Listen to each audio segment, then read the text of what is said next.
नमस्कार। आज ना मौसम की एक ऐसी पहेली सुलझाते हैं जो हमारे सामान्य ज्ञान को पूरी तरह से पलट कर रख देती है। क्या कभी ऐसा हो सकता है कि घाटी की जमीन ऊपर के पहाड़ों से भी ज्यादा ठंडी हो जाए? सुनने में अजीब लगता है ना?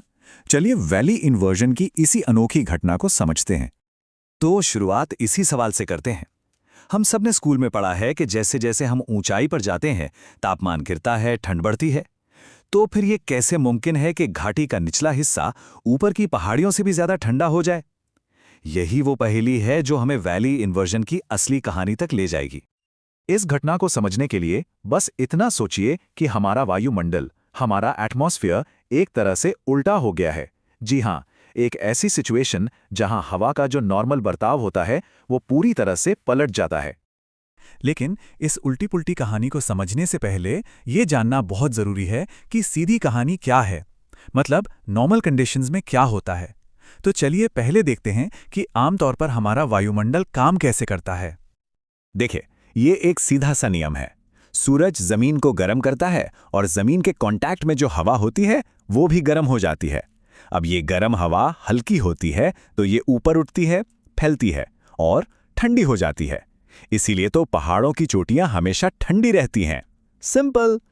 ठीक है, तो अब जब हम नॉर्मल तरीका समझ गए हैं तो अब असली मुद्दे पर आते हैं।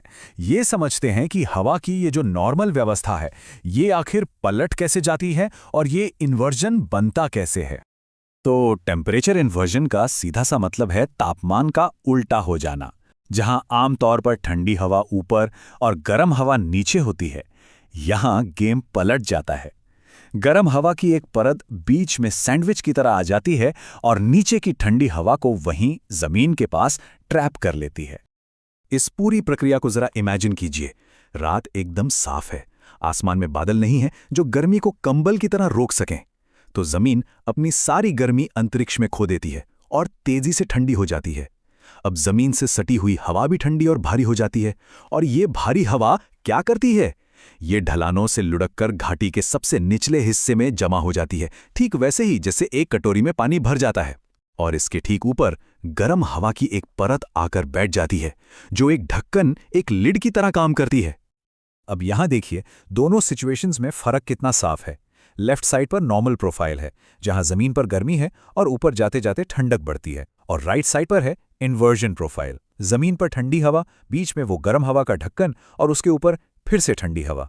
ये बीच वाली गर्म परत ही सारा खेल बिगाड़ देती है। तो ठीक है, ये ढक्कन लग तो गया, लेकिन इसका मतलब क्या है? जब हवा की ये परत एक ढक्कन की तरह काम करती है तो उस घाटी में जो कुछ भी है उस पर इसका क्या असर पड़ता है?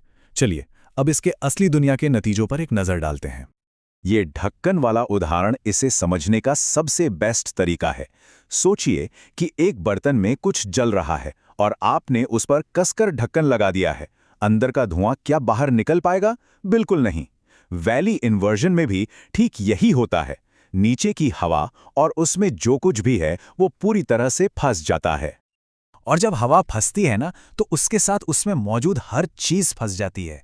शहरों में इसका मतलब है गाड़ियों, फैक्ट्रियों से निकलने वाला सारा का सारा प्रदूषण वहीं जमा हो जाता है, जिससे हवा जहरीली हो जाती है और स्मॉग बनता है।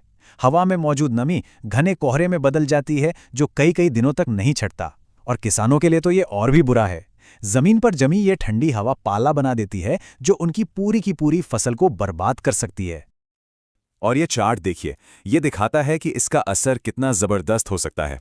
यहां साफ देखा जा सकता है कि एक नॉर्मल दिन के मुकाबले इन्वर्जन वाले दिन हवा में पोल्यूटेंट्स का लेवल कई गुना, मतलब कई गुना बढ़ जाता है।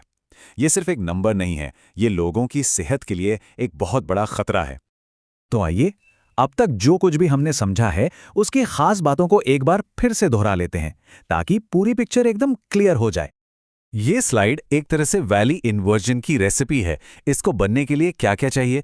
सर्दियों की लंबी रातें ताकि जमीन को ठंडा होने का भरपूर टाइम मिले, साफ आसमान ताकि गर्मी बिना रुके निकल सके, एकदम शांत हवा ताकि हवा की परतें आपस में मिक्स ना हो, और सबसे जरूरी चीज, एक घाटी जो एक कटोरे की तरह उस ठंडी हवा को पकड़ कर रख सके। और आखिर में ये एक सोचने पर मजबूर करने वाला सवाल है। ये देखिए, ये सिर्फ एक मौसम की घटना नहीं है, इसका सीधा ताल्लुक हमारे जीने के तरीके से है। जैसे जैसे शहर और बस्तियां इन कुदरती घाटियों में फैल रही हैं, क्या हम अनजाने में अपने लिए ही एक ऐसा अदृश्य जाल नहीं बना रहे हैं जिसमें हम खुद ही फंसते जा रहे हैं?